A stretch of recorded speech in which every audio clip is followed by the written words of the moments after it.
या फिर जो श्री शिवाय नमस्तुभ्यम। हर हर महादेव। बाबा घृष्णेश्वर महादेव की पवित्र धरा 12 ज्योतिर्लिंग में से 12वां ज्योतिर्लिंग श्री घृष्णेश्वर महादेव बेडरूल में आप और हम यहाँ पर विराजमान हैं। बड़े आनंद के साथ बाबा का दर्शन किया। आज उस स्थान पर आए हैं जिस स्थान पर सुधर्म नाम के ब्राह्मण की 2 धर्मपत्नियां थी, घुष्मा और सुदेहा। जैसा कि आप और हम 12 ज्योतिर्लिंग में इस कथा के प्रसंग को जानते हैं कि घुष्मा के यहां संतान हुई पर सुदेहा के यहां संतान नहीं हुई। जब सुदेहा के यहां संतान नहीं हुई तब सुधर्म ने अपनी धर्मपत्नी घुष्मा से कहा कि अपने को जो संतान हुई है वो सुदेहा को दे दीजिए। सुदेहा को संतान दे दी गई और सुदेहा ने वो संतान को लेकर पाल पोस कर बड़ा करा। जब वो बच्चा पूर्ण बड़ा हो गया और उसका जब विवाह किया गया, घर में बहू आ गई।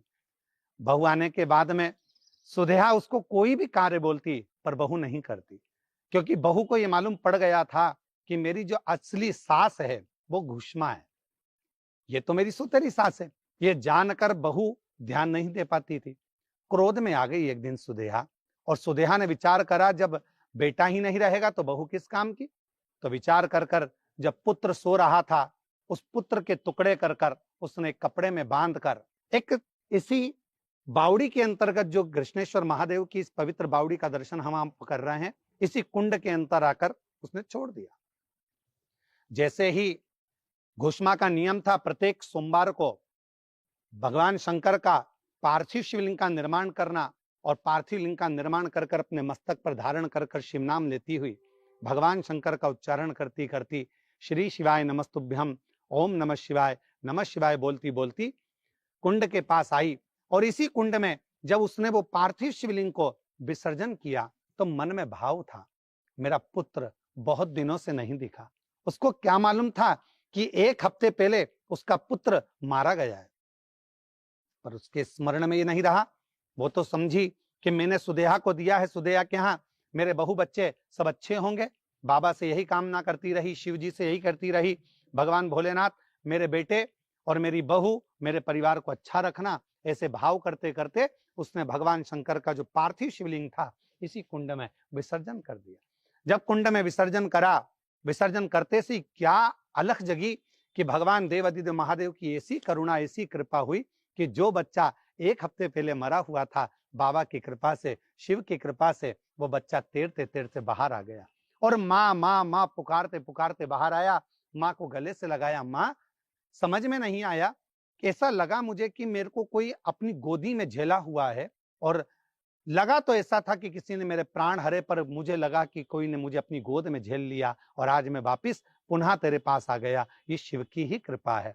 उसी घुष्मा के बेटे को भगवान देवादिदेव महादेव ने इसी कुंड के नजदीक में जीवित किया, इसलिए शिव जी का नाम उस घुष्मा के कारण घृष्णेश्वर महादेव हुआ। भगवान शंकर ने आकर दर्शन दिया, घुष्मा तेरी अविरल भक्ति है, तो शिव को इतना भजती है, भजन करती है, पार्थिव लिंग का निर्माण करती है, तेरा तो बाल बांका नहीं हो सकता, तेरे बच्चे का बाल बांका नहीं हो सकता।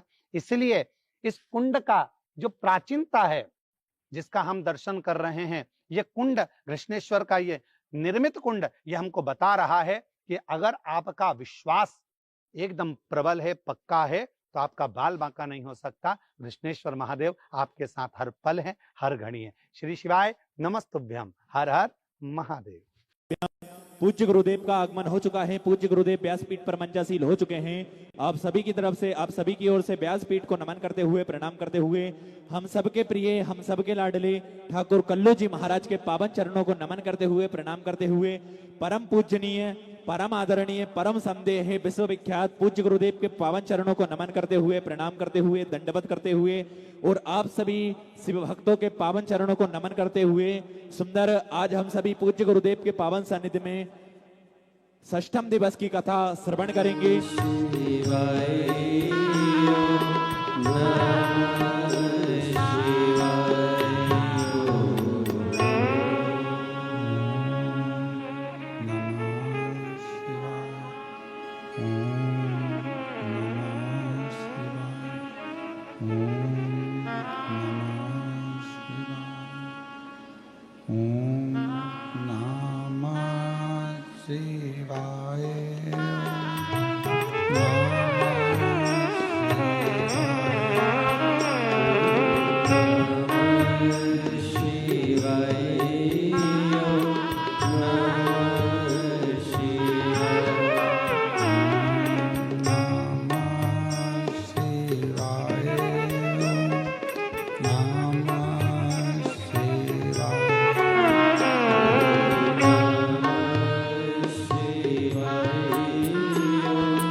विश्वनाथ भगवान की जय, महाकालेश्वर भगवान की जय, ओंकारेश्वर भगवान की जय, विष्णेश्वर महादेव की जय, कुबेरेश्वर महादेव की जय। हर हर महादेव, हर हर महादेव, हर हर महादेव, हर। काशी आवाज का ही क्या रही है की बात।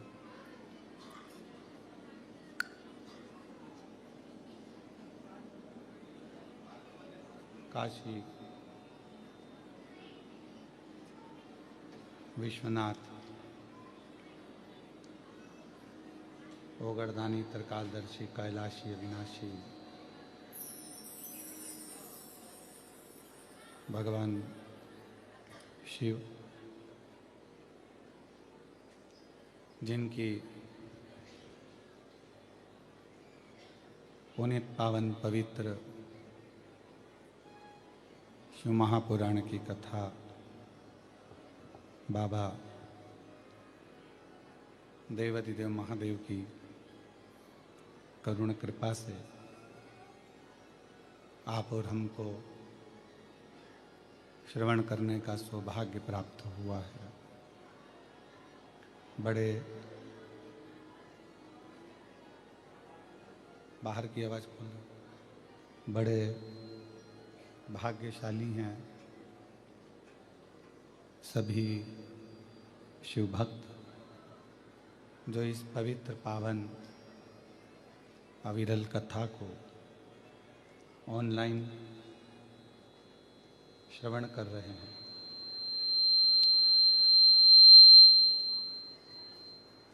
भगवान कृष्णेश्वर महादेव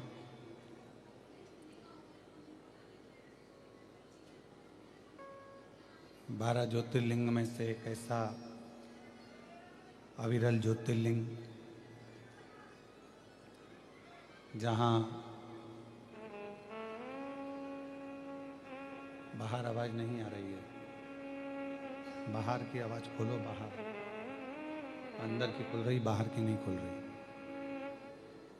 12 ज्योतिर्लिंग में से एक ऐसा ज्योतिर्लिंग जहाँ स्वयं भगवान शिव, माँ आद्यशक्ति पार्वती जी के साथ विराजमान है और संपूर्ण परिवार के साथ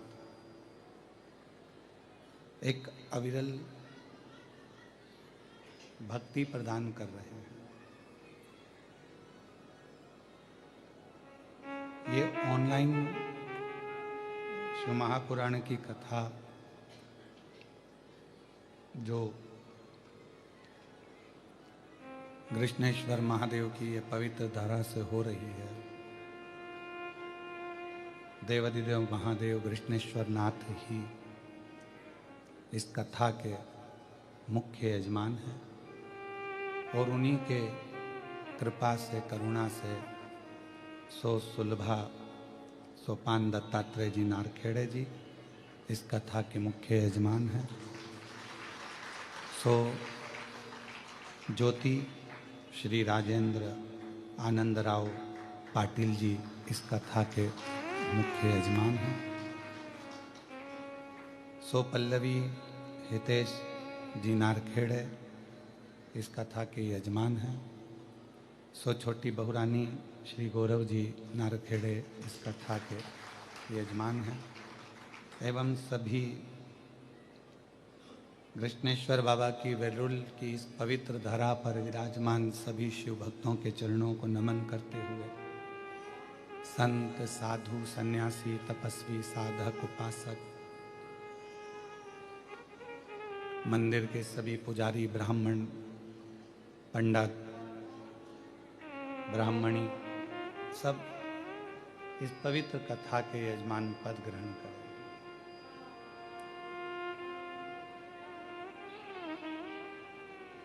एक होती है बुद्धि का बल और एक होता है शरीर का बल।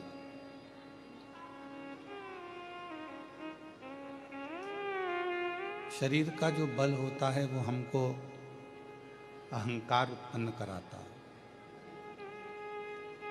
मुझ में इतना बल है, मुझ में इतना बल है, मैं ये कर सकता हूँ, मैं वो कर सकता हूँ, ये एक अहम दे सकता है, एक अहंकार उत्पन्न कर सकता है।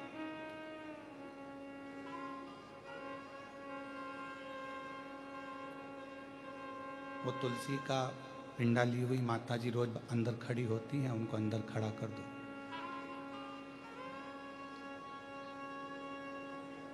तो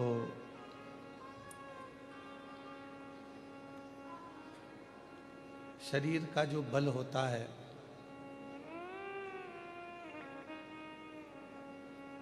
वो शरीर का बल हमको अहमता दे जाता है।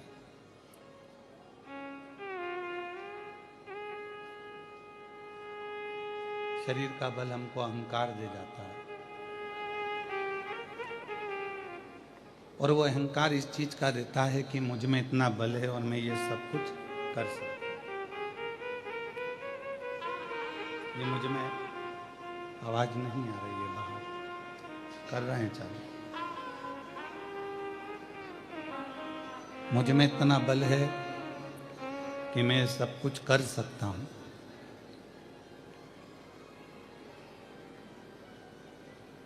पर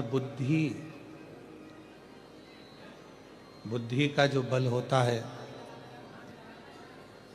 बुद्धि का जो बल होता है ये कहता है कि अहंकार में बल को प्रदर्शित नहीं करना।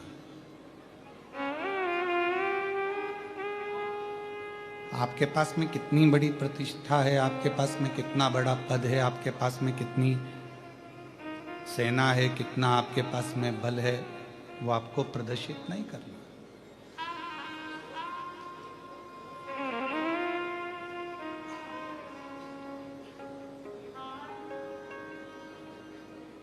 भारत और पाकिस्तान के बीच में अभी कुछ समय पहले युद्ध छिड़ा।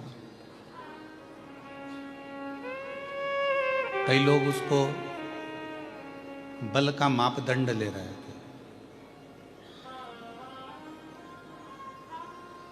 कि हम में बल है कि उसमें बल है, कि उसमें बल है, कि उसमें बल है।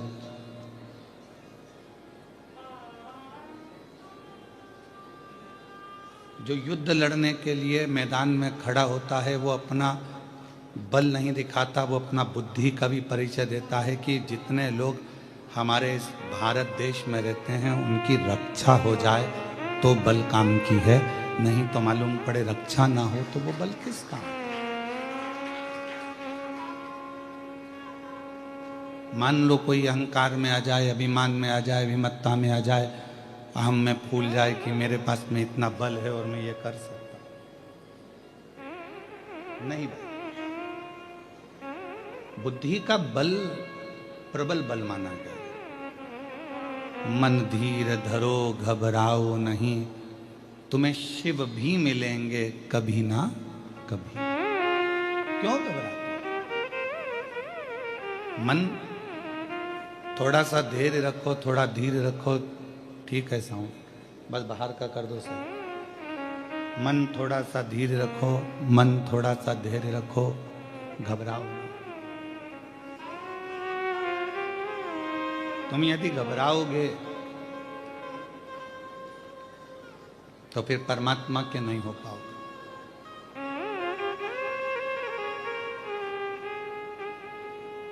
मन का धीरज, मन का धैर्य परमात्मा के करीब में लेकर जाता है। घर में दो भाई हैं, दो भाई का आपस में विवाद हो गया, तुम तो आपस में क्रोध कर लोगे, चिढ़ लोगे, लड़ लोगे, संघर्ष कर लोगे, फिर एक हो जाओगे। पर दूसरों के बुद्धि में ये समझ में आ गया कि इन दोनों का विवाद कभी भी कराया जा सकता है।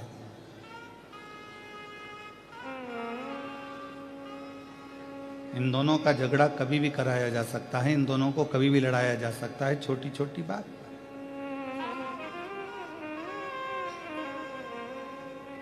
श्री हनुमान जी महाराज लंका की ओर जा रहे थे।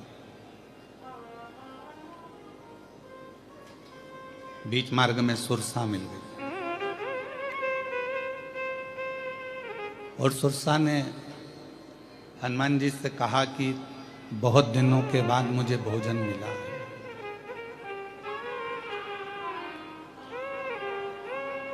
बहुत समय के बाद मुझे भरपेट भोजन प्राप्त हुआ है। भरपेट भोजन, और इतने समय के बाद यदि मुझे भोजन मिला है तो मैं इसको छोड़ूंगी नहीं।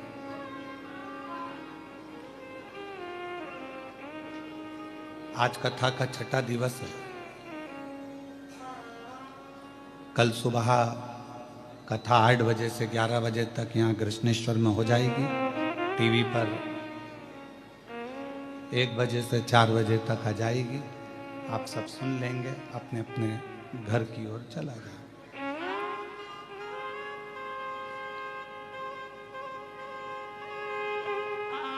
पर इस कथा में जो छठा दिन माना जाता है वो इसलिए माना जाता है कि इसको शिवरात्रि कहा जाता है।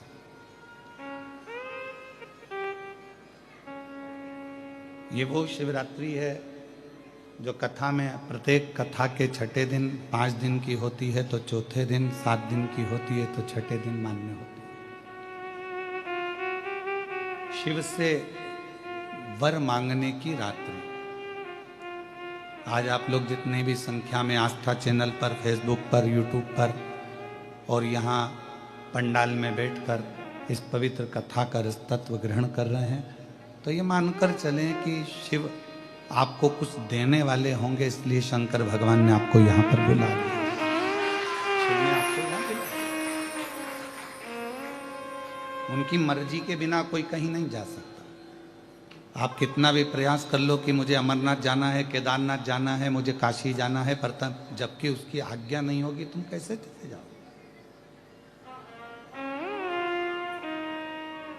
आप कितना ही प्रयास करो।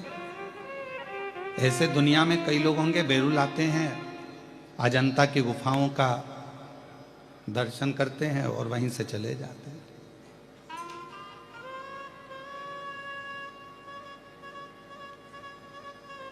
कृपा नहीं होगी तो कुछ नहीं।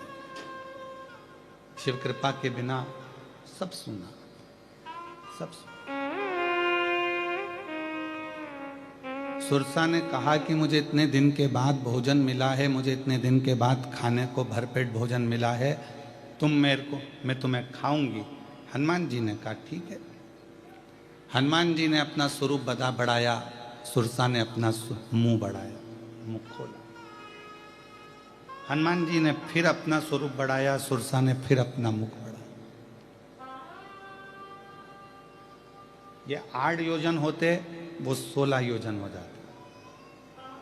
1 योजन 8 मील का होता है, वो 16 योजन होती। बढ़ते बढ़ते बढ़ते बढ़ते 64 योजन तक बात पहुंच गई। हनुमान जी ने विचार करा कि अब मैंने इसको बहुत बल दिखा दिया, पर ऐसे जीतने वाला नहीं हूं, बल से दुनिया कभी नहीं जीती जा सकती। जीतना है तो प्रेम और बुद्धि से ही दुनिया को जीता जा सकता है। एक प्रेम से जीत सकते हो, दूसरा बुद्धि से जीत सकते। हनुमान जी ने क्या करा, इसने अपना मुख फैलाया। हनुमान जी मशक समान रूप धरकर, छोटा सा रूप रखकर मुख के अंदर प्रवेश कर बाहर निकल गए।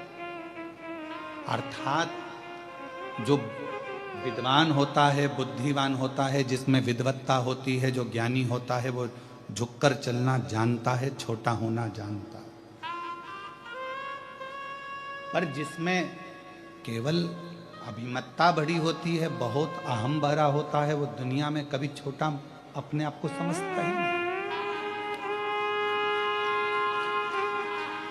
वो कभी सहजता के बिंदु को लेकर चलता ही नहीं।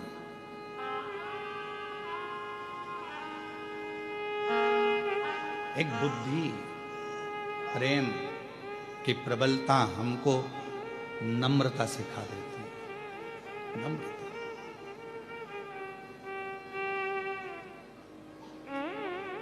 जब तुम्हारे भीतर थोड़ी बहुत भी नम्रता प्रकट हो जाए, तुम्हारे अंदर थोड़ी बहुत भी नम्रता आ जाए, तुम्हारे अंदर थोड़ा सा बुद्धि का बल बढ़कर, प्रेम का बल बढ़कर अपन छोटे हो जाएं, तो समझ लेना कि तुमने दुनिया को जीत लिया।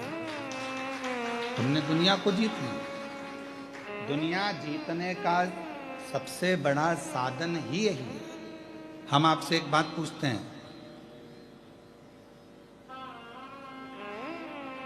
एक तलवार से तुम्हारे हाथ में चोट लग जाए, तलवार से, और एक छोटा सा तिनका तुम्हारा बिल्कुल छोटा सा तुम्हारी आंख में घुस जाए, दोनों में से सबसे ज्यादा तकलीफ कौन सा देगा?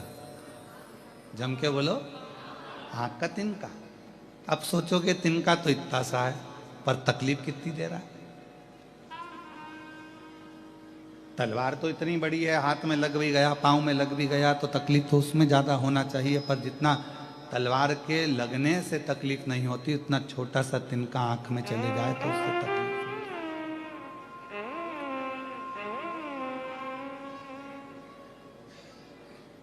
एक छोटी सी बात आपके हमारे हृदय को अगर लग जाती है तो वो श्रेष्ठता नहीं है। बंदूक की गोली और मनुष्य की बोली, ये दोनों बहुत मायना रखती है। बंदूक की गोली एक को मारती है और मनुष्य की बोली 10 को मार देती है। मानव के मुख से निकली हुई बोली ध्यान रखना पड़ती है कि क्या बोली आप बोल रहे हो।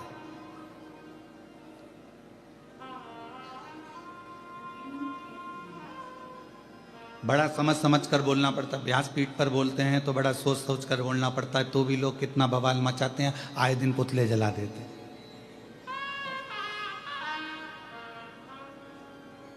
कितना सोच कर बोलना पड़ता है, विचार कर कर बोलना पड़ता है, तो भी लोग गलत निकाल लेते हैं उसमें। पर उस पर ध्यान नहीं दिया जाता, क्योंकि कबाड़े वाला जब तुम्हारे इधर आते हैं, कबाड़े वाले, भंगार वाले, अरे बोलो तो क्या बोलते हैं, भंगार वाला कि कबाड़ा वाला? भंगार वाला। तो भंगार वाला, कबाड़े वाला जब रोड पर चलता है तो वो भंगार ही देखते देखते चलता है, कबाड़ा देखते देखते चलेगा। भंगार वाला अगर रोड पर चल रहा है तो भंगार देखते हुए चलता है, कबाड़े वाला चल रहा है तो कबाड़ा देखते हुए चलता है। और जब अच्छा व्यक्ति चलता है, कोई शंकर का भक्त अगर रोड पर चलता है तो शिव का मंदिर देखते हुए चलता है, शिवालय देखते हुए चलता है। दोनों में अंतर है। भंगार वाला भंगार देख रहा है, कबाड़े वाला कबाड़ा देख रहा है, अच्छा व्यक्ति अच्छाई देख रहा है। और शंकर की कथा सुनकर जो शिव का भक्त हो जाता है, वो चलते चलते शंकर का मंदिर ही देखता है। उसके सपने में भी शिवलिंग आता है। गाड़ी पर बैठी बैठी मोटरसाइकिल पे पति के साथ जा रही है तो सामने पेड़ के नीचे कोई ओटला दिखता है, भले उस पर शंकर जी नहीं है, फिर भी उसकी शंकर जी बैठे हैं। फिर आगे चलती है, चलते चलते उसको किसी पेड़ के नीचे फिर कोई ओटला नजर आता है, फिर पति ने पूछा कि मेरे साथ चल रही है तो बार बार हाथ क्यों? शंकर जी हैं।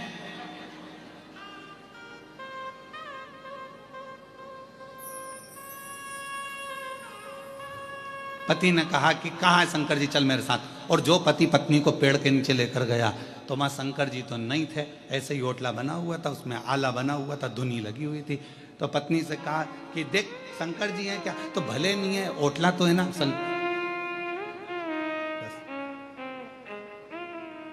दिल में शिव है, दिमाग में शंकर है, तो उसको हर जगह शिव और शंकर ही नजर आ रहा है।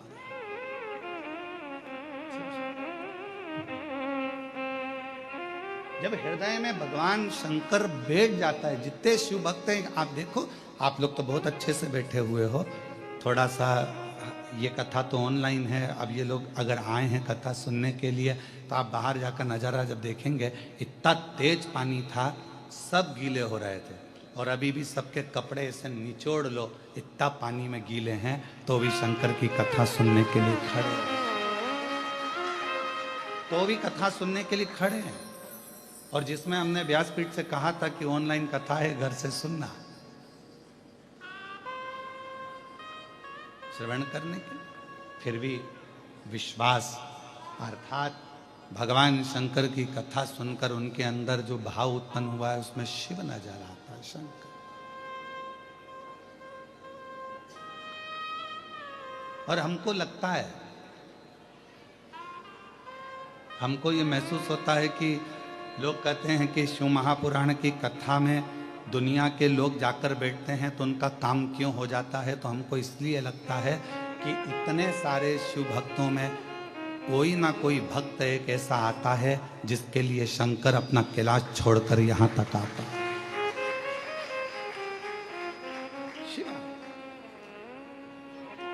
इतने में इतना गीला कौन गीला होता है? आज के जमाने में आप कथा देखिए, आपके शहर में छत्रपति संभाजी नगर में हो, जलगांव में हो, आपके क्षेत्र में जब कथा हो तो बैठने के लिए वीआईपी व्यवस्था देना पड़ती है, तब कोई कथा में आता है।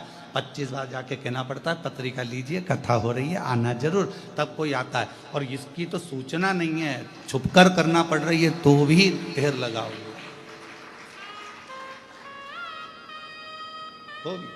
तो कोई भक्त तो होगा, उससे मिलने के लिए शिव आ जाता है। वो एक लाइन एक गीत की, पर शिव जी पे सटीक बैठती है, शंकर जी पे सटीक। वो कहते हैं ना, तो प्यार झूठा सही दुनिया को दिखाने, प्यार झूठा सही दुनिया को दिखाने, तो किसी और से मिलने के बहाने। इतनों में से कोई तो तेरा होगा, इतने शिव भक्तों में से कोई तो तुझे चाहता होगा, और तेरे दिल में कोई तो बसता होगा। कहाँ नामदेव, तुकाराम, मीराबाई, कर्माबाई, नरसिंह मेहता, प्रहलाद, ध्रुव, इन सब के किसी के लिए तो तू पृथ्वी पर वापिस आ जा, इन शिव भक्तों के लिए आ, और एक बार दर्शन देकर चले जा, तो हमको भी दर्शन, इनके लिए आएगा तो हमको भी दर्शन होगा। हो सकता है कि कोई के लिए तू आए और हमको दर्शन हो जाए। बस मेरे शिव, तेरी करुणा, तेरी उदारता, तेरी दया ऐसी बना कर रखना कि अंतिम श्वास तक तू मेरे करीब। क्या मांगा, क्या नहीं, विश्वास, भरोसा, दृढ़ता, बहुत सारा शरीर का बल बढ़ गया और सोचो कि परमात्मा मिल जाए, शरीर के बल से नहीं। कोई हाथ पांव से भी विकलांग होता है तो भी भगवान मिलता है, कोई नेत्र से नहीं देख पाता तो भी भगवान मिलता है।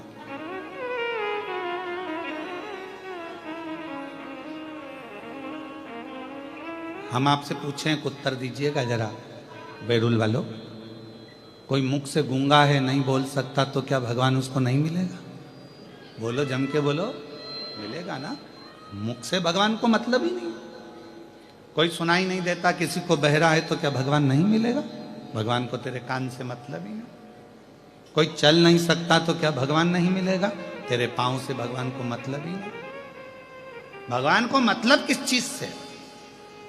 तेरी आंखें नहीं है तो भगवान को तेरे उस आंख से कोई मतलब नहीं। मेरे भोलेनाथ को किस चीज से मतलब है? तो शिव महापुराण की कथा कहती है तुम्हारे दिल से, बस मन से जो पुकारते हो उससे परमात्मा। हाथी, श्रीमद् भागवत में चरित्र आता है गज और ग्राह का। हाथी कौन से कॉलेज में पढ़ा था जिसको भगवान मिल गया? कोई गुरुकुल गया था हाथी पढ़ने के लिए? गज कोई गुरुकुल में पढ़ने गया था? गज कोई कॉलेज पढ़ने गया था? गज किसी विद्यालय में पढ़ने गया था? हाथी गज किसी गुरुकुल में पढ़ने नहीं गया। ना उसको संस्कृत आती थी, ना हिंदी आती थी, ना कोई भाषा आती थी। वो तो अपने दिल की भाषा से, जब उसके पांव को मगर ने पकड़ लिया, ग्रह ने पकड़ लिया, तब वो हाथी परिवार वालों से देखा कोई नहीं आया, तब वो हाथी ने परमात्मा को पुकारना प्रारंभ करा और दिल से पुकारा तो वो नारायण दौड़ कर आ गया। भगवान दिल की भाषा जान, मन की भाषा जान।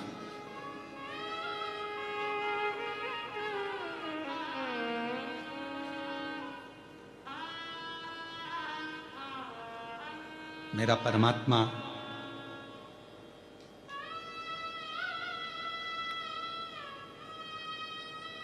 केवल हृदय की भाषा जानते हैं। नेत्र से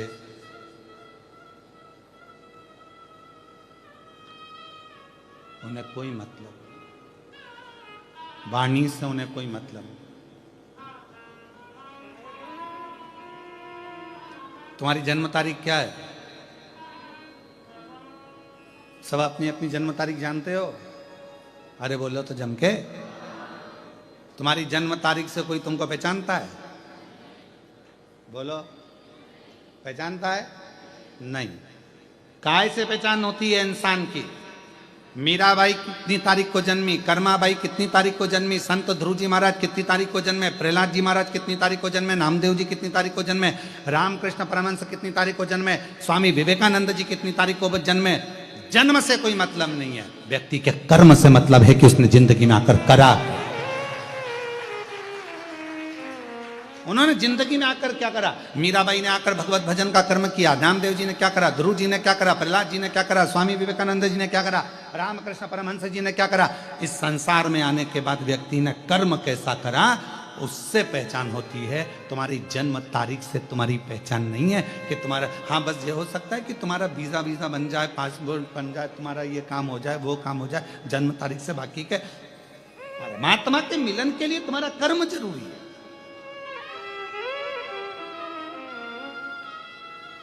तुम कैसा कर्म कर रहे हो? आप 17 तारीख को जन्मे, 17 तारीख को ना जाने कितने और जन्म लिए होंगे। बोलो बोलो, सही है कि गलत है? 17 तारीख को तुम्हारा जन्म हुआ, 5 तारीख को तुम्हारा जन्म हुआ, 6 तारीख को तुम्हारा जन्म हुआ, 12 तारीख को तुम्हारा जन्म हुआ, 1 तारीख, 2 तारीख, 5, 1 से लेकर 31 के बीच में तुम्हारा किसी तारीख को जन्म हुआ। उस तारीख को ना जाने कितने हॉस्पिटल में कितने बच्चे जन्म लिए होंगे तुम्हारे समय पर। तुम 2 बजे जन्मे तो 2 बजे ना जाने कितने लाख बच्चे एक साथ जन्म लिए होंगे। क्या सबका भाग्य एक जैसा हो सकता है? तुम्हारी जन्म तारीख से या तुम्हारे जन्म समय से कोई फर्क नहीं पड़ता। फर्क पड़ता है तुम्हारे अच्छे कर्म से। तुमने पृथ्वी पर आकर जो अच्छा कर्म करा है, लोग तुम्हारे कर्म से तुम्हें पहचानेंगे, तुम्हारी जन्म तारीख से कोई नहीं पहचानेगा। जन्म तारीख से तो केवल जो पत्नी पति को पहचान जाएगी, पति पत्नी को पहचान जाएगा, भाई बहन को पहचानेगा, बेटा माँ बाप को, माँ बाप बेटे को, बच्चों को, ये सब जन्म तारीख से पहचान जाएंगे। पर कर्म से तो दुनिया ही जान सकती है, कर्म से। इसलिए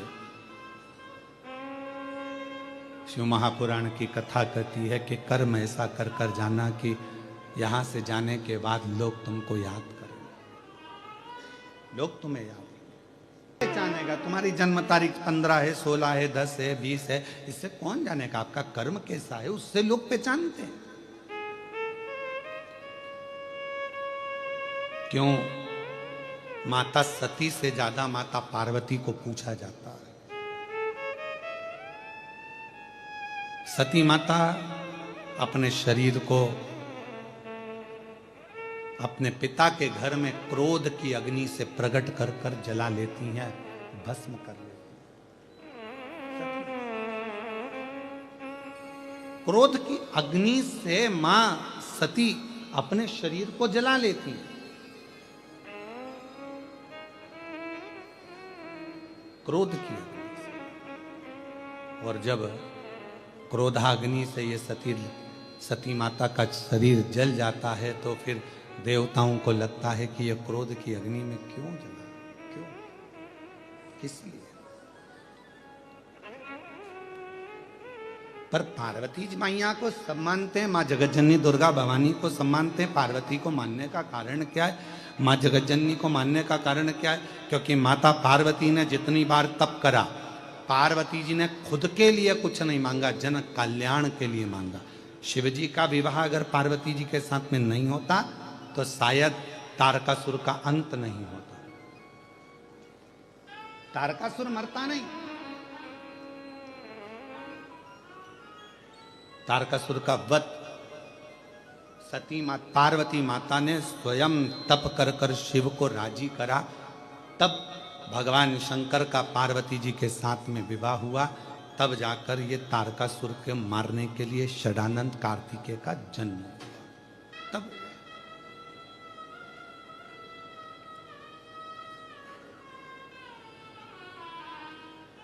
आप सबको मालूम होगा, एक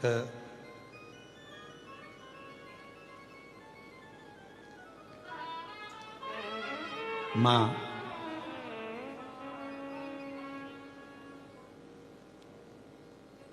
दुर्गा भवानी का एक नाम मां पार्वती का रक्त दंतिका है। क्या नाम है? जम के बोलो। रक्त दंतिका। दुर्गा सप्तशती के 11वें अध्याय में वैवस्व मनवंतर में 28वें युग में शुंभ और निशुंभ के चरित्र का वर्णन आता है। और शुंभ निशुंभ को मारने के बाद मां दुर्गा भवानी एक वेप्रचिति नाम का एक असुर हुआ। और यह वेप्रचिति एक ही काम करता था। जब इसका जन्म हुआ, वेप्रचिति का असुर प्रवृत्ति का था, कहीं पर धार्मिक आयोजन नहीं होने देता था। कोई सत्कर्म हो रहा है, कोई भजन हो रहा है, कीर्तन हो रहा है, मंत्र जाप हो रहा है, मंत्र माला हो रही है, तो वेप्रचिति उसको समाप्त कर देता था। ये वेप्रचिति का नियम था।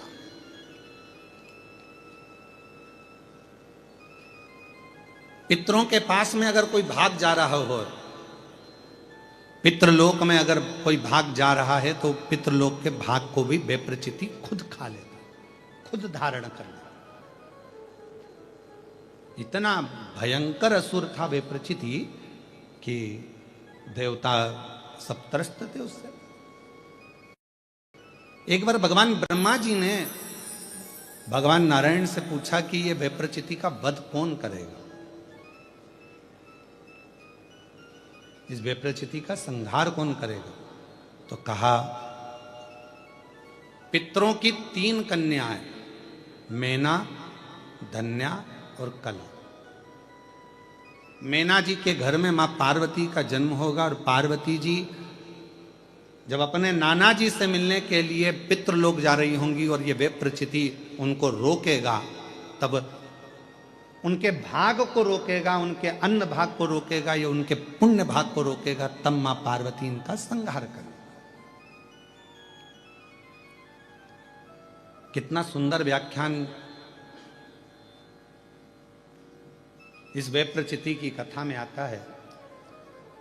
माता का नाम रक्तदंती का कैसे पड़ा, वो शिव महापुराण की कथा वर्णन करती है कि वेप्रचिति भ्रमण कर रहा था यहां तहां पर। पितृ बड़े सरल थे, पितृ बड़े सहज, पितरों की बड़ी नम्रता।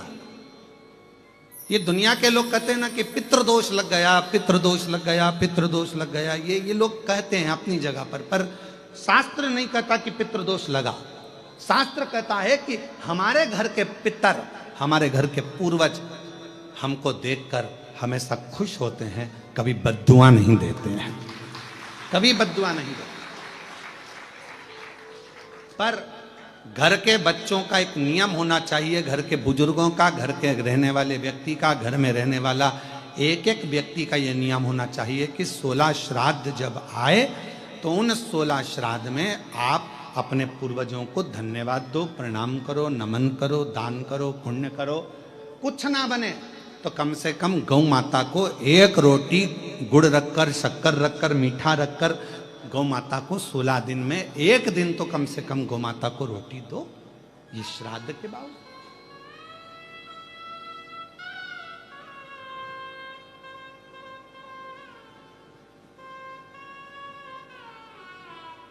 कितना बड़ा हमारा परिवार है, कितना बड़ा।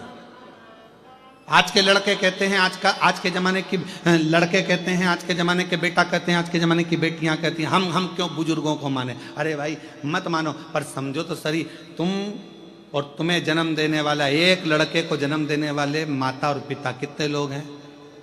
2 लोग, माता और पिता। अब तुम्हारे माँ बाप को जन्म देने वाले कहां से हो गए? 2। तुम्हारे माँ बाप को जन्म देने वाले हो गए 4, 2 उधर के, 2 उधर के, एक के द्वारा ही पैदा हो गए क्या? बोलो बोलो, सही है कि गलत है? जम के बोलो। उधर जैसे पत्नी है तो इसके माँ बाप, तभी तो पत्नी हुई है, फिर पति, इसके माँ बाप, तो 2 के कितने हो गए? 4। अब उनके दादाजी के निकालो तो दादा के कितने हो गए? 8। उधर के, इधर के, ऐसे अंदाजा लगाओ 7 पीढ़ी का। ऐसे अंदाजा लगाओ 7 पीढ़ी का, और 7 पीढ़ी का अंदाजा लगाकर देखोगे तो मालूम पड़ेगा कि जितना 7 पीढ़ी के अंतर्गत जो पूर्वजों का एक तत्व सब में रहा है, वो तत्व हम में भी रहता है। जैसे पिताजी को चिड़चिड़पन रहा है तो वो पिताजी को भी रहेगा, उसकी औलाद को भी रहेगा, उसके पोते को भी रहेगा, उसकी पोती को भी रहेगा। ये नियम है, नीति है, वहीं से चला आ रहा है, इसको कोई रोक नहीं सकता। अब इसको तुम सोचो, पत्नी सोचे मैं अपने पति का चिड़चिड़पन खत्म कर दूं, या पति सोचे मैं अपनी पत्नी का चिड़चिड़पन खत्म कर दूं, तो नहीं हो सकता। ये पूर्व का चला आ रहा है, 7 पीढ़ी का। थोड़ा ना थोड़ा, थोड़ा ना थोड़ा, थोड़ा ना थोड़ा हमारे शरीर में रहता है। जब माता पिता का वो तत्व हमारे शरीर में रहता है तो हमारा फर्ज बनता है कि जब हम श्राद्ध पक्ष में गौ माता को अगर एक रोटी देते हैं तो ये सबको उसका फल मिल जाता है और पितरों का कल्याण हो जाता है। अब हम तो साधारण भाषा में, सजता में, हम क्यों माने? मत मानो, हमें क्या करना? आग लगे बस्ती में, अपन रहे मस्ती में, क्या किसको रोई है चादर तान के। हम क्यों माने? हमें क्या करना? मत करो। वो क्या बोलते हैं? आई डोंट माइंड, हमें क्या करना? क्या मतलब? तुम्हारा मन हो जो करिए, पर निवेदन है, बिना आप उस बखाड़े को क्यों कहता? 7 पीढ़ी, 7 पीढ़ी में हजारों लोग, और एक घर का एक बेटा यदि श्राद्ध पक्ष में गौ माता को एक रोटी देता है, किसी संत साधु ब्राह्मण तपस्वी साधक उपासक को एक अन्न का निवाला देता है तो उसका फल पूरों को प्राप्त हो जाता है।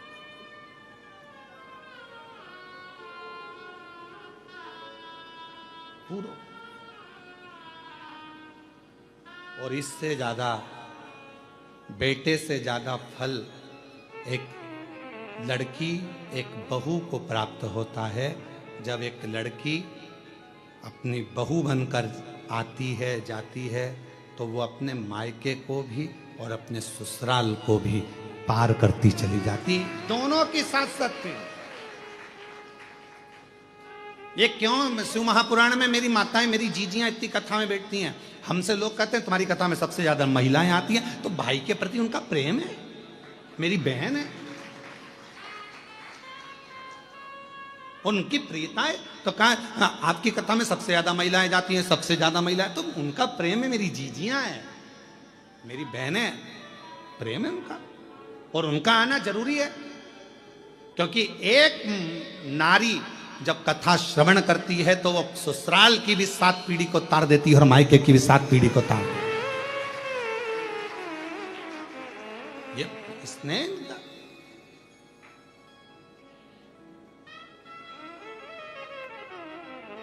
और उनका हृदय वो भाव से जो पुकार रही हैं, भाव से जो भगवत भजन कर रही हैं, उसको प्राप्त कर। महाराज सती मैया से ज्यादा मां पार्वती, और पार्वती मैया का एक स्वरूप रक्त दंती का मेरी माता का एक नाम हुआ। दुर्गा भवानी का, जगत जननी जगदम्बा अंबा भवानी का एक नाम था रक्त दंती का, रक्त दंती। और वो रक्त दंती का जो नाम पढ़ा, बेप्रचिति, एक ऐसा असुर, वो बेप्रचिति ना पूर्वजों का भाग जाने दे, ना भजन होने दे, ना संकीर्तन होने दे, ना स्मरण होने दे, ना मंत्र जाप, ना माला जाप, ना नाम कीर्तन, कुछ नहीं।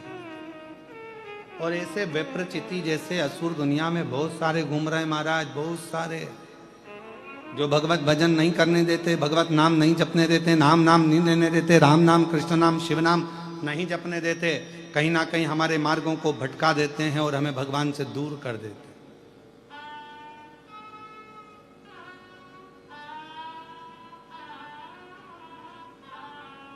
विप्रचिति जैसे असुर ढेर सारे हैं जो भगवान के नाम से दूर हटा देते, दूर। क्या होता है भगवान का नाम लेने से? क्या होता है भगवान का भजन करने से? विप्रचिति नाम का असुर कोई सत्कर्म नहीं करने देता है, कोई भगवत भजन नहीं करने देता। ऐसे दुनिया में ना जाने कितने लोग हैं जो भगवान के भजन से लोगों को दूर करते हैं, डर उत्पन्न करते हैं, भय उत्पन्न करते हैं। शिव महापुराण ने सारे डर हटा दिए, शिव महापुराण ने सारे भय हटा दिए। शिव महापुराण ने कह दिया आप शंकर को 1 लोटा जल चढ़ाओ और अपनी जिंदगी मस्त बनाओ, यही जीवन का एक सार्थक। भय से मुक्त करा है शिव पुराण ने। पहले लोग डराते थे, शंकर मंदिर मत जाना, गर्भवती नारी है तो शिव को जल मत चढ़ा। कौन से पुराण में लिखा, कौन से शास्त्र में लिखा कि नारी गर्भवती हो जाए तो शंकर जी को जल ना चढ़ाए, शंकर जी के मंदिर नहीं जाए, शिव जी की आराधना ना करे? शिव महापुराण ने भय से मुक्त करा, भय से मुक्त।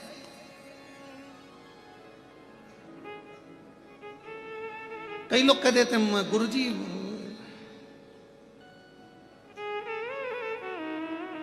हो सकता है बुरा लग जाए हमारी बात का, परंतु सत्य है तो सत्य है। कई लोग कह देते उनको देवी जी आ रही है, उनको वो देवता आ गया। तुम्हारे पास फुर्सत नहीं कथा में आने की, तो देवता फिर ही बैठे तेरे अंदर आने के।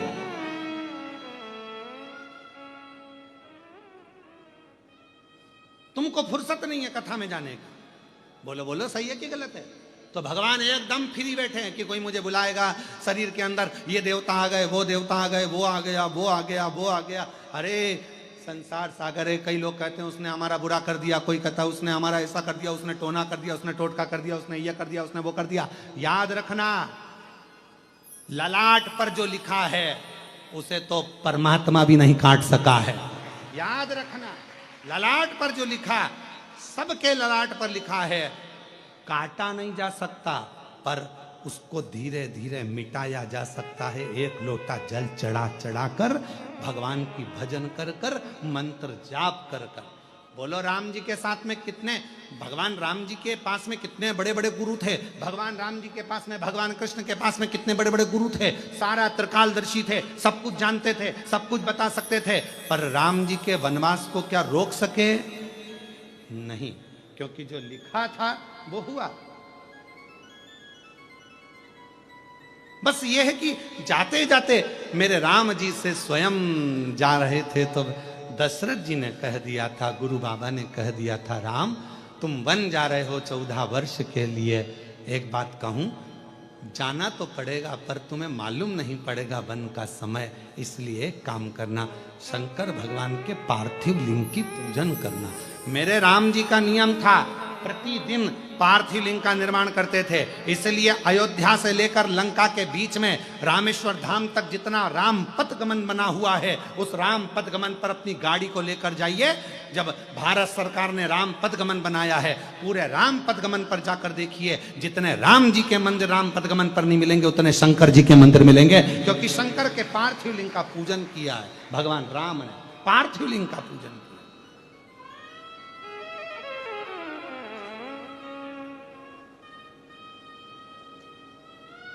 शिव आराधना का फल ही यही है, शिव आराधना।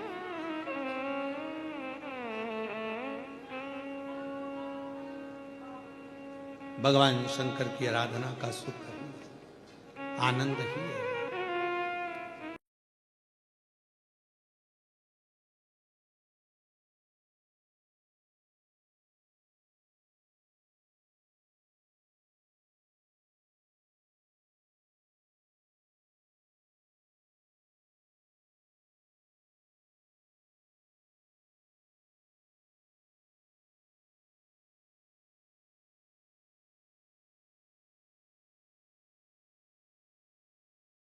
बाबा को अपने मन का भाव कहिए। आज कथा का 6ठा दिवस है। दिल से बाबा को प्रार्थना करिए, विनय करिए, निवेदन करिए और विनती करिए। शंभु शंभु शंभु शंभु शंभु शंभु शंभु शंभु। अपने स्थान पर बैठकर बाबा को अपने दिल से प्रार्थना करेंगे, विनय करेंगे, निवेदन करेंगे। जहाँ जगह मिले, जहाँ जगह मिले, जहाँ जगह मिले वहाँ बैठकर बाबा को अपने मन का भाव बड़े प्रेम से प्रार्थना करिए, विनती करिए,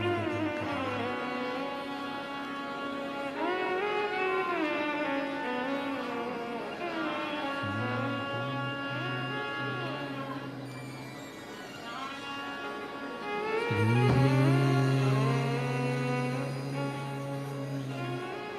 शिवाय नमस्तु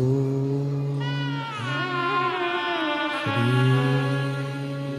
शिवाय नमस्तु श्री शिवाय नमस्तु श्री शिवाय नमस्तु श्री शिवाय नमस्तु। भोला सब दुख काटो हमारा, ओ भोला सब दुख काटो हमारा। शिव शंकर जपो तेरी माला, भोले बाबा जपो तेरी माला।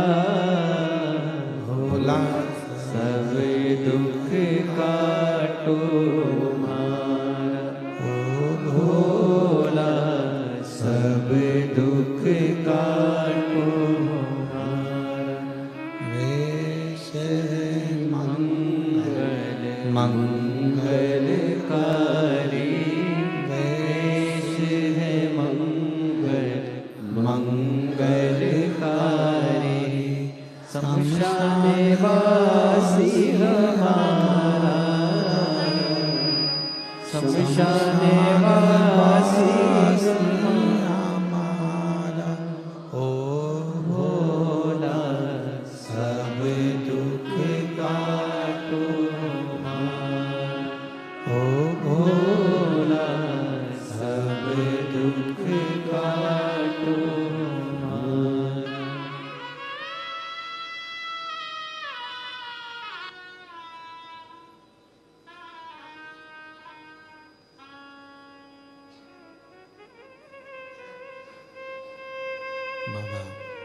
देवाधिदेव महादेव भगवान शिव, ओगड़दानी त्रिकालदर्शी कैलाशी विनाशी भगवान शंकर संपूर्ण जगत का कल्याण करने वाले भगवान शिव की पवित्र कथा कह रही है।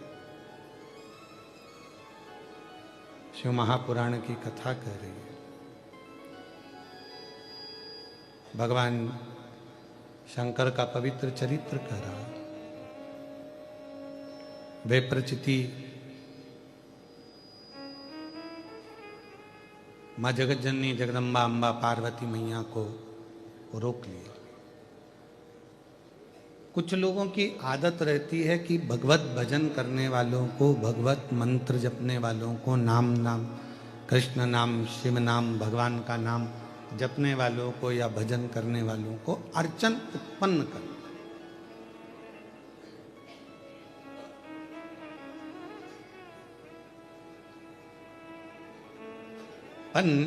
कथा कहती है, शिव महापुराण की कथा कहती है कि आप बन सके तो किसी के अच्छे कार्य में हाथ लगाओ और उस कार्य को आगे बढ़ाओ। पर कोई अच्छा कार्य हो रहा हो तो उसमें अड़चन उत्पन्न मत करो, उससे तकलीफ होती है, कष्ट होता है। भोगना किसी दूसरे को नहीं है, अपने आप को भोगना। तुमने दुकान पर बैठकर नौकरी में, सर्विस में जो कमाया उसके हकदार तुम्हारे बच्चे भी होंगे, पत्नी भी होगी, परिवार भी होगा, सब ऐश करेंगे, सब एंजॉय करेंगे। पर तुमने जिस तरह से कमाया होगा उसका भोग तो तुम्हें अकेले को भोगना पड़ेगा। उस कर्मदंड को कोई दूसरा नहीं भोग सकता, उसको स्वयं को भोग। इसलिए शिव महापुराण की कथा कहती है, वे प्रचिति का चरित्र कह रहा है कि वे प्रचिति पार्वती जी को रोका तो मना किया कि आप इसको कहाँ लेकर जा रही हो, इस भाग को, अन्न के भाग को, इस दान को, इस पुण्य को। तो पार्वती जी ने कहा मैं मेरे नाना के घर पितृलोक ले जा रही हूं। पितृलोक? हाँ। क्रोध आया। विप्रचिति ने कहा कि मैंने इस संसार में से पितरों को भाग देना बंद करवाया और तुम इस भाग को लेकर जा रही हो। क्रोध में आ गया विप्रचिति और मां जगत जननी जगदम्बा भवानी के हाथ से पितरों का जो भाग था उसको छुड़ा लिया और स्वयं ने उसका भाग ग्रहण कर लिया।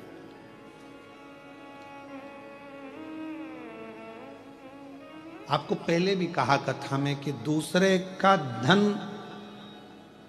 पराया धन और पराई नारी व्यक्ति को बर्बाद कर देता। अगर व्यर्थ किसी के यहाँ का धन हमारे यहाँ आ गया या आपका स्नेह किसी पर नारी से लग गया तो आपकी जिंदगी को बर्बाद कर देगा, वो आपको श्रेष्ठता नहीं देगा।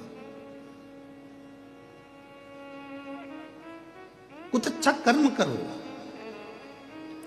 कुछ अपनी जिंदगी में श्रेष्ठ कर्म करने का प्रयास करो। आप लोग यहाँ आए हैं, अगर कथा सुनने के लिए पहुंचे हैं, वैसे तो कथा ऑनलाइन है, यहाँ पर कथा सुनने के लिए हमने खुद ही वर्णन किया कि आप सब अपने घर से श्रवण करें। फिर भी यदि आप आज कथा के छठे दिन यहाँ पहुँचे हैं कथा सुनने के लिए, तो बाबा देवाधिदेव महादेव से ये प्रार्थना करना, बाबा सर्व जगत का कल्याण करना, सबके दुख दूर करना, सबके कष्ट दूर करना, सबकी तकलीफें दूर करना। और मेरे भोले बाबा, किसी स्त्री की गोद खाली मत रखना और किसी पुरुष की जेब कभी खाली मत रखना। इतनी कृपा कर, इतनी दया कर।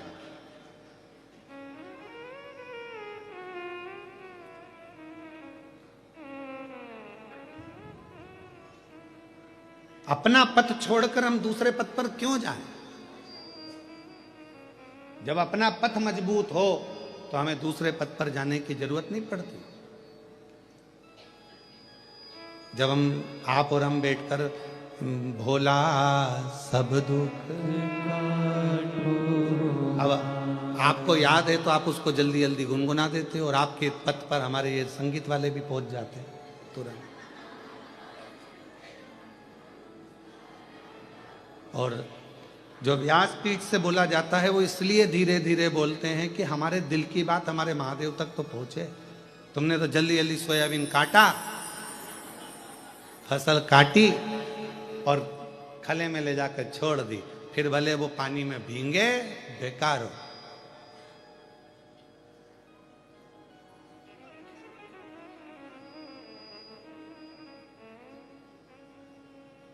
सोयाबीन काटने थोड़ी ना आया था, अपने हृदय को साध कर परमात्मा के पथ पर बढ़ाते हुए चले कि भोला सब दुख काटो मारा, ओ भोला सब दुख काटो। हमारे जीवन के जितने, एक दुख तो है नहीं, किसी की जिंदगी में एक दुख हो, थोड़े समय का वो दुख रहता है, फिर दूसरा आ जाता है, फिर तीसरा आ जाता है। जैसे आप का नेटवर्क अगर नहीं मिलता तो मोबाइल किस काम आता है? गेम खेलने। बोलो सही है कि गलत है? अगर नेटवर्क नहीं मिल रहा मोबाइल का तो फ्री टाइम में व्यक्ति क्या करता है मोबाइल पे? बोलो बोलो बोलो, गेम खेलता। हमने देखा फ्लाइट में कई लोग बैठे रहते हैं, जब नेटवर्क ही नहीं रहता तो क्या करते हैं, मोबाइल निकाला और पूरे सफर में वो गेम खेलते रहते हैं। क्यों? तो पूछा साहब नेटवर्क ही नहीं है। नेटवर्क नहीं मिलता तो मोबाइल पर लोग गेम खेलते हैं। उसी तरह जिसका दिल शिव से नहीं मिलता तो पाप भी तुम्हारे ऊपर गेम खेलना प्रारंभ कर देगा। हमारे बेकार कर्म, हमारे पाप कर्म हमारे ऊपर गेम खेलते हैं। थोड़ी थोड़ी देर में, हर थोड़े दिन में थोड़ा ना थोड़ा दुख, थोड़ी ना थोड़ी तकलीफ, थोड़ा ना थोड़ा कष्ट आता रहता है। नई नई डिजाइन के दुख आते हैं, नई नई डिजाइन। इसलिए यहाँ ये नहीं कहा गया कि बाबा मेरा ये दुख काटो, बाबा सब मेरी जिंदगी के जितने दुख हैं, जितनी तकलीफ है, सब जो पीछे निकल रहे हैं, आने वाले हैं, जो जगत के जितने कष्ट हैं मेरे जीवन के, वो सब काट दे मेरे शंकर, मेरे कृष्णेश्वर नाथ, मेरे शंभू, मेरे भोलेनाथ, मेरे त्रिकालदर्शी, मेरे कैलाशी, वो सब। नेटवर्क नहीं मिल रहा तो मोबाइल पे लोग गेम खेलते हैं। उसी तरह अगर तुम्हारा दिल का नेटवर्क परमात्मा से नहीं मिल रहा तो वो तुम्हारे पाप भी तुम्हारे ऊपर गेम खेलते हैं, आते रहते हैं कुछ गलत गलत गलत गलत गलत। तुम सोचते भी हो मैंने तो ऐसा करा ही नहीं और मेरे माथे आ गए सब की सब। पाप गेम खेल रहा है, तुम फ्री हो ना, तुमने दिल नहीं लगाया शिव जी से। नेटवर्क में आओ, पक्का नेटवर्क में लाओ भगवान शंकर से।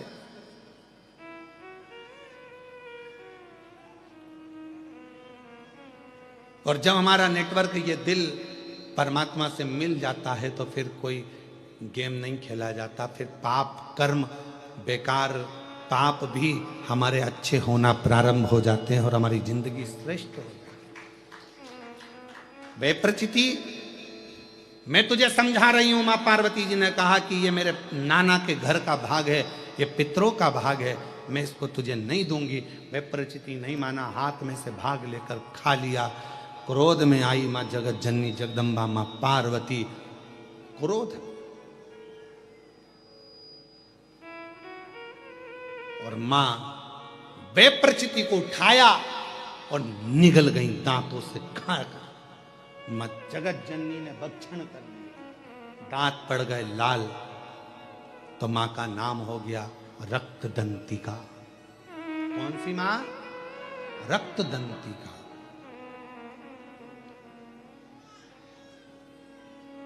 दुर्गा सप्तशती के 11वें अध्याय का ये वर्णन अपनी जिंदगी में याद रखना, उतार कर रखना कि जब व्यक्ति के जीवन में अगर उसे ऐसा लगता है भय, उसे लग रहा है कि मेरे पितर मुझे परेशान कर रहे हैं, उसे लग रहा है कि मुझे ये कष्ट हो रहा है, मुझे लग रहा है कि ये तकलीफ आ रही है, तो माँ जगत जननी का रक्तदंती का नाम भी हमारे भय को दूर करता, हमारे कष्टों को दूर करता। बोल रक्तदंतिका माता की।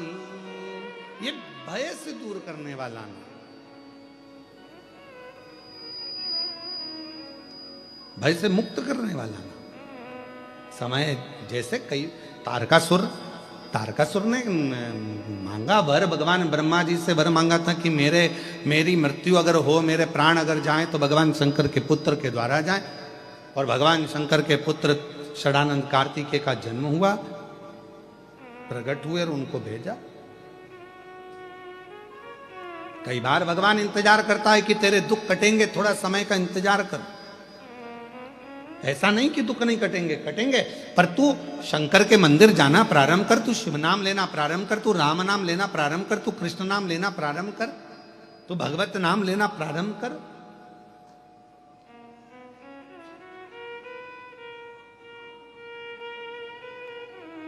ले नाम। एक बहन जी ने एक प्रश्न करा, क्या गुरुजी हम आप कहते हो कि भगवान का नाम लेना चाहिए, भजन का नाम, भगवान का स्मरण करना चाहिए। मेरे मुख पर अगर राधा का नाम हो, राधा राधा अगर मैं जपूं तो शिव जी का नाम हो जाएगा? क्यों नहीं होगा? देवी भागवत को पढ़िए। देवी भागवत में भगवान शंकर पार्वती जी को वचन देते हैं। जिस समय पर पार्वती जी ने भगवान शंकर से कहा कि क्या आप, भगवान शंकर से पार्वती जी कहती हैं, प्रभु कृपा करिएगा, एक बार मुझे, पार्वती जी कहती हैं, मुझे पुरुष बनना है और आप मेरे लिए एक स्त्री बनो, मुझे भी देखना। शिव जी ने वचन दिया, ठीक है द्वापर आएगा, तू चिंता क्यों करती है, तू चिंता क्यों करती है? हे पार्वती, जगत जननी दुर्गा भवानी, तुम कृष्ण बनोगी और मैं शंकर राधा बनूंगा, मैं शिव राधा बनूंगा। ये वचन है देवी भागवत का।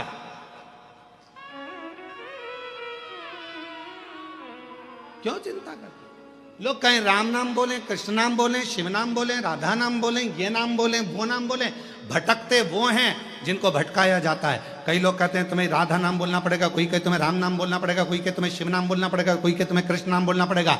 शिव महापुराण कभी ये बंधन नहीं रखती। शिव महापुराण तो ये कहती है तुम्हारे दिल में जो बस जाए, तुम जिसको पुकार लो, और तुम्हारे दुखड़े हरने के लिए जो आकर खड़ा हो जाए, तुम उसका स्मरण करना प्रारंभ, तुम्हारे दुख हरने के लिए। पर तुम्हारी विपदा की घड़ी में फिर तुम भटकना मती, तुम्हारी विपदा की घड़ी में फिर नहीं भटकना। फिर विपदा की घड़ी में जो तुमने स्मरण किया है, जिसको हृदय में रखा, तुम उसको पुकारो, वही आएगा, तुम्हारे दुखड़े मिटा कर जाएगा, भटकना नहीं।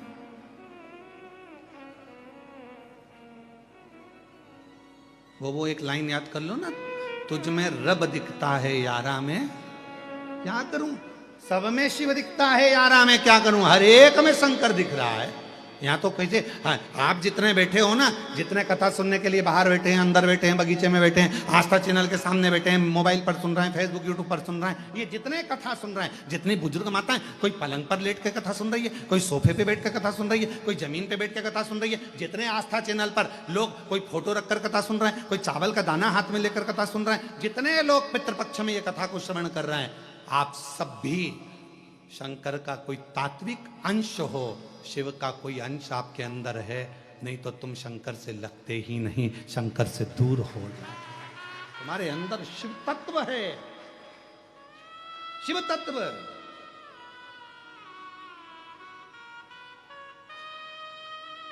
चुंबक देखिए तुम लोगों ने, अरे बोलो तो, चुंबक डोरी में बांध कर लोग उसको इधर उधर घुमाते हैं, उसमें पत्थर चिपकता है क्या?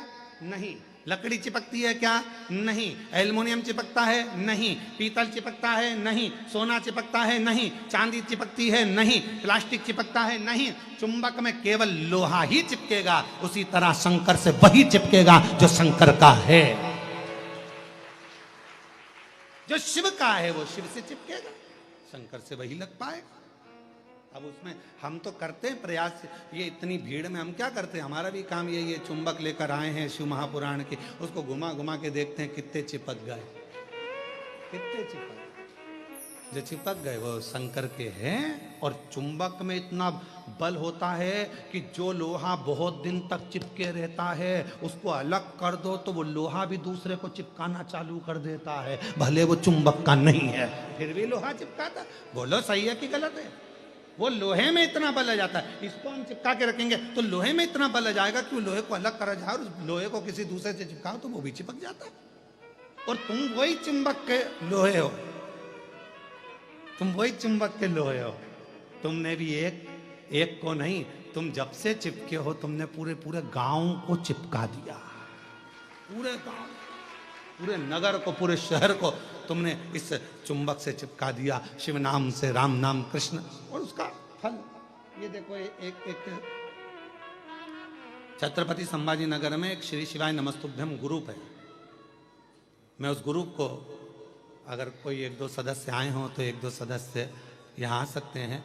ये ग्रुप पूरे छत्रपति संभाजी नगर में चाहे बाढ़ आए, चाहे कोई भी कार्य हो, स्वच्छता का कार्य हो, मंदिर का कार्य हो, चाहे कृष्णेश्वर बाबा के मंदिर की सफाई का कार्य हो, ये कृष्णेश्वर, चाहे पूरे छत्रपति संभाजी नगर में कहीं गौशालाओं की सफाई हो, अन्य सफाई हो, ये पूरा ग्रुप श्री शिवाय नमस्तुभ्यम ग्रुप जिनने कब से बनाया है इस ग्रुप को, और पूरे ग्रुप लगातार कई वर्षों से ये सेवा करता आया है। एक बार जोरदार ताली बजाओ इस ग्रुप के लिए। ये शिव के नाम का ग्रुप है, भगवान शंकर का श्री शिवाय नमस्तुभ्यम ग्रुप एक ऐसा ग्रुप है। और ऐसा ही एक ग्रुप देवीदास जी ने मालेगांव में बनाकर रखा है, पाटिल जी ने, जिसमें शिव भक्तों को जोड़कर, जहां पर शिव महापुराण की कथा होती है वहां उनके भक्त आते हैं, सेवा करते हैं, भोजन सेवा संभालते हैं, भोजन भंडारा संभालते हैं, अपना कार्य करते हैं। ये ग्रुप जोड़ा, चुंबक ने जोड़ा और उसका फल मिलता। एक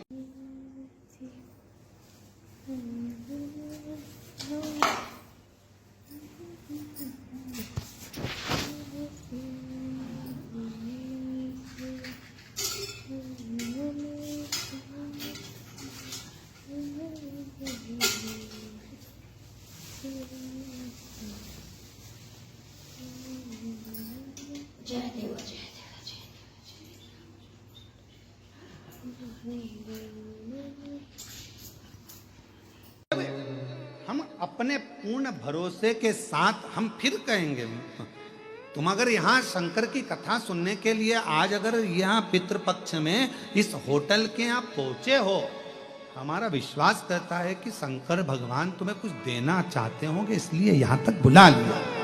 ये तो बुलाता ही नहीं, वो तुम्हें आने नहीं देता, ये पक्का।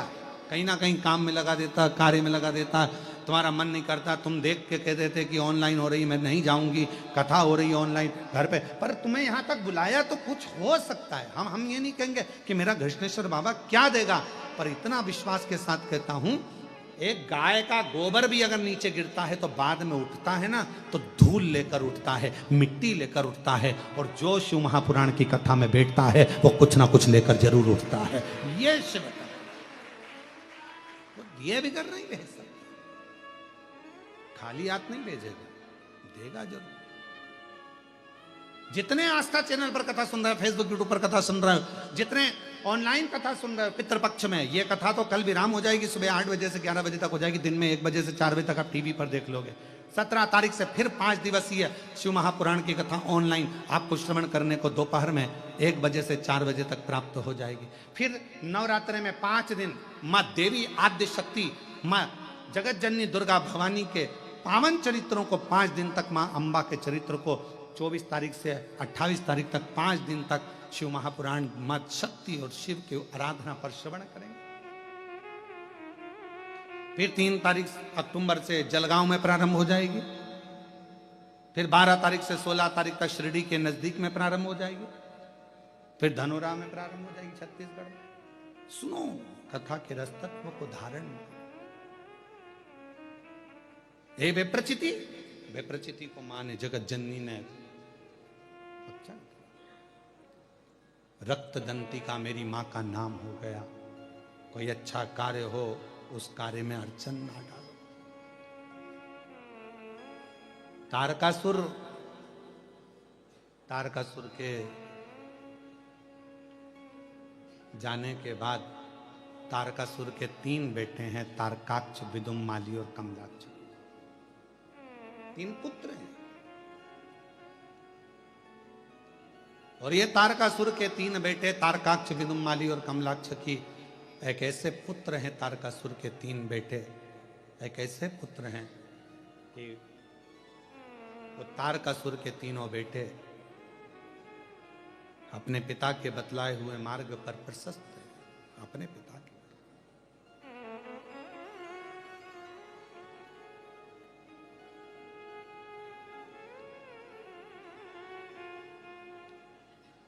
तीन तारकाक्ष, विदुम्माली, कमलाक्ष की 3, और तीनों ने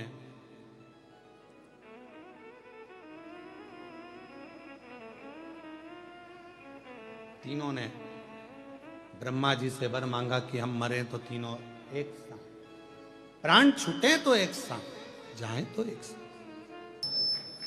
शिव तत्व क्या कह रहा है, भगवान शंकर की कथा क्या कर रही है। तारकासुर के 3 बेटे तारकाक्ष, विदुम्माली, कमलाक्ष की, ये तीनों ब्रह्मा जी से वर प्राप्त कर लिए और वर लिया कि हम तीनों मरे तो एक साथ मरे, और ब्रह्मा जी ने भी वर वैसा की वैसा ही दे दिया।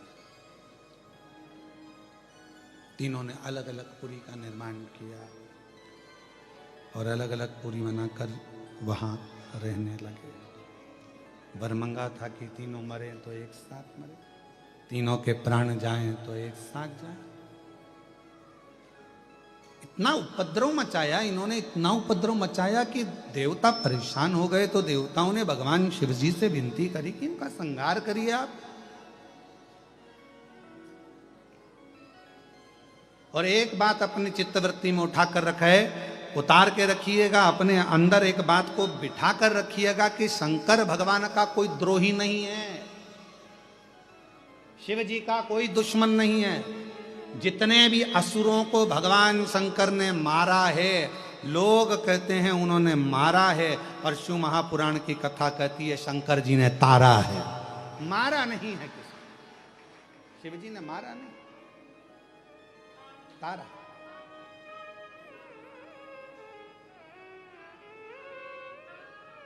भगवान शिव किसी को मारते नहीं, तार देते। शिव महापुराण की कथा कहती है जो शंकर के मंदिर जाता है, शिव को 1 लोटा जल चढ़ाता है, शंकर का गुणगान करता है, शिव का स्मरण करता है, शंकर के मंत्र को बोलता है, शंकर के नाम जाप करता है, शंकर के मंदिर में झाड़ू लगाए, पोछा लगाए, भगवान शंकर का गुणगान जो करे, शिव उसको तार देता है।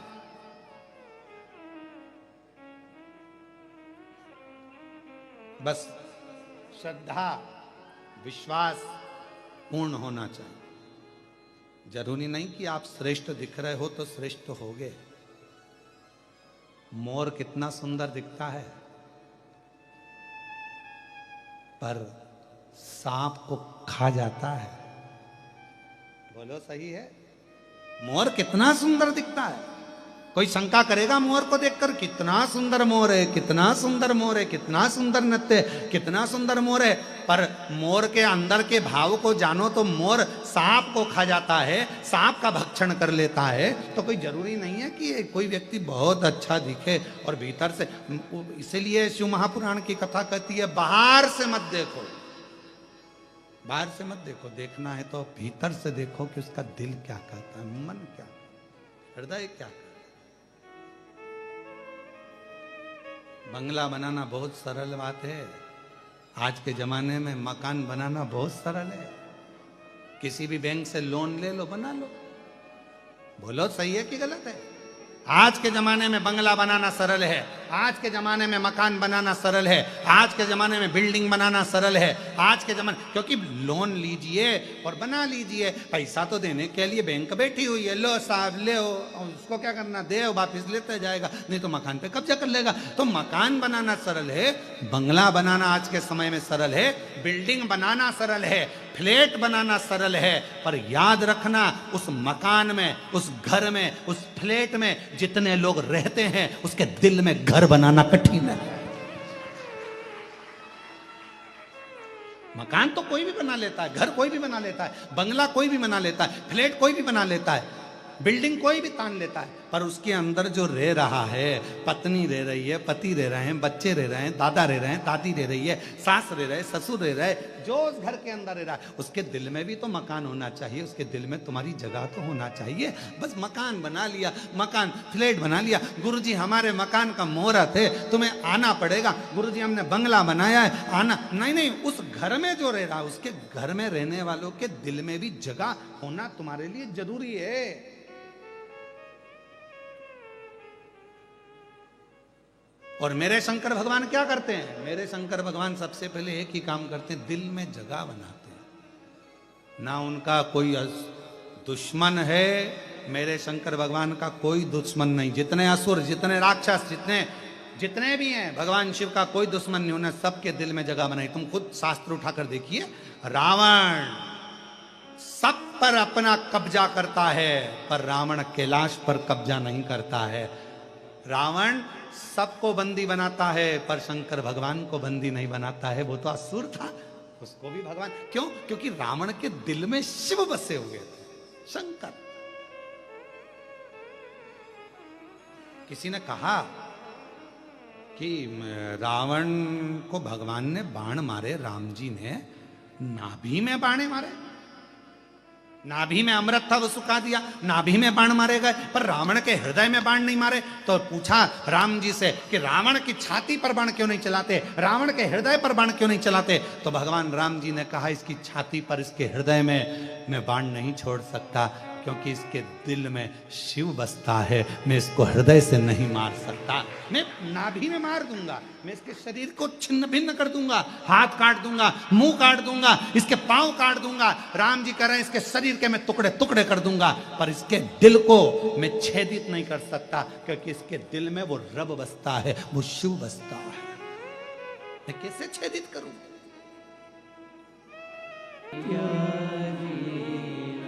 कहां शिव तत्व, शंकर, उसके बिना एक पल न।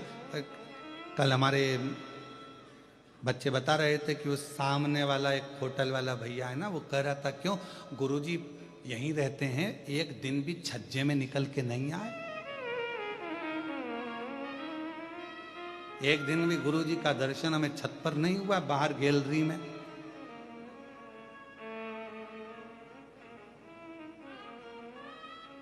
जितनी देर बाहर जाएंगे उतनी देर में 4 माला मेरे शंकर भगवान की हो जाएगी, शिव का स्मरण हो जाएगा। नहीं लगता, हम नहीं निकलते। तुम ये ऋषिकेश बेटा, इससे पूछो इनकी यहाँ कथा हुई तो इनके घर में रुके थे, कमरा, जो कमरा ऋषिकेश तुम्हारा ही वाला कमरा था, उसी कमरे से हम बाहर ना निकले। और इनके परिवार वालों से पूछना, 25 बार ये लोग कमरे के सामने आके खड़े हुए, गुरुजी दिखेंगे, नहीं। भजन करो जितना बन सकता है, तपो तपो, अंदर से साधो, इंद्रियों को साध कर शिव तत्व को बढ़ाओ। शंकर, मेरे शंकर भगवान को छल चाहिए ही नहीं, दिखावा होना ही नहीं, होना ही नहीं। मेरे शिव जी की तो अच्छे अच्छे, तुम देखो लंकापति रावण से सब डरते, सब भय खाते, सारे ग्रह बंधन में थे, और शंकर जी के दिल में, राम जी के, भगवान राम स्वयं कह रहे हैं, इसके दिल पर मैं बाण नहीं छोड़ सकता, क्योंकि इसके हृदय में शिव बैठे हो। शंकर बैठे। तो फिर हमने वो अभी सुबह शुरू करा था जब, तो हमने एक लाइन गाई थी, तो कौन सी गलत गाई थी कि वो किसी के, वो क्या कहा था, प्यार झूठा सही दुनिया को दिखाने, तो किसी, हे मेरे शंकर, हे त्रिकालदर्शी, हे कैलाशी, अविनाशी, लंकापति रावण है उसके लिए आओ। हे शंकर भगवान, कड़प तुम्हारा भगत है उसके लिए आओ। हे शंकर भगवान, राजा श्वेत के लिए तुम आओ। हे शंकर भगवान, किसी भक्त के लिए तुम आ जाओ। अगर तुम किसी के लिए आ जाओगे तो मैं आपका दर्शन कर लूंगा, उतने में मैं कृतार्थ हो जाऊंगा, इससे बढ़कर मुझे और कुछ नहीं चाहिए। तुम किसी के लिए भी आओ, तुम्हारा आना मेरे लिए सार्थक हो जाए। तुम आओ किसी के लिए भी, किसी के लिए, आज ये कथा हो रही है, नारखेड़े परिवार, पाटिल परिवार इसके यजमान बने, पर लाभ तो आप लोगों को भी मिल रहा है। आस्था चैनल पर जितने श्रवण कर रहे हैं उनको भी मिल रहा है, किसी के बहाने मिले पर मिले तो सारी शिव तत्व तो प्राप्त हो, भगवान शंकर के विरल भक्ति तो प्राप्त हो। ओ शंभु रे तेरे बिना भी क्या जी। शंकर भगवान की प्राप्ति इस जीवन के आनंद सुख को हो, और मां आद्य शक्ति और शिव का स्मरण हमारे जीवन को आनंदित करे। तुम्हारा मन पड़े तुम राम कहो, तुम्हारा मन पड़े तुम कृष्ण कहो, तुम्हारा मन पड़े तुम राधे कहो, तुम्हारा मन पड़े तुम दत्त कहो, तुम्हारा मन पड़े स्वामी समर्थ कहो, तुम्हारा मन पड़े तो शिव कहो, तुम्हारा मन पड़े वो भजो। सब में एक ज्योति है, सब में एक शिव तत्व है, कोई शिव से दूर नहीं है, सबके अंदर शिव समाया। शंकर तारकासुर के 3 बेटों को भगवान शंकर ने संहार किया। शिव जी का नाम पशुपति नाथ पड़ गया। भगवान गणेश जी महाराज का मंगल विवाह सुंदर आनंद के साथ, रिद्धि सिद्धि के साथ होता है। कल कथा का विराम दिवस रहेगा। 3 अक्टूबर से 9 अक्टूबर तक जलगांव और 12 अक्टूबर से 16 अक्टूबर तक कथा स्थल पिंपरी निर्मल अस्तगांव शिव तालुका राहता जिला शिरडी 5 दिवसीय शिव महापुराण की कथा रहेगी। ऐसा पवित्र कथा का लाभ आप और हम लेंगे। 25 से 29 अक्टूबर धनोरा दुर्ग जिला छत्तीसगढ़ में शिव महापुराण की कथा रहेगी। रिद्धि सिद्धि भगवान श्री गणेश जी महाराज के गले में जयमाला पहना रही हैं। जोरदार ताली बजाकर स्वागत करिए। गणेश जी महाराज रिद्धि सिद्धि के गले में जयमाला पहना रहे हैं। रिद्धि सिद्धि ने वही माला निकाल कर वापिस श्री गणेश जी महाराज के गले में पहनाई है। गणेश जी महाराज मध्य में विराजमान हुए हैं रिद्धि सिद्धि के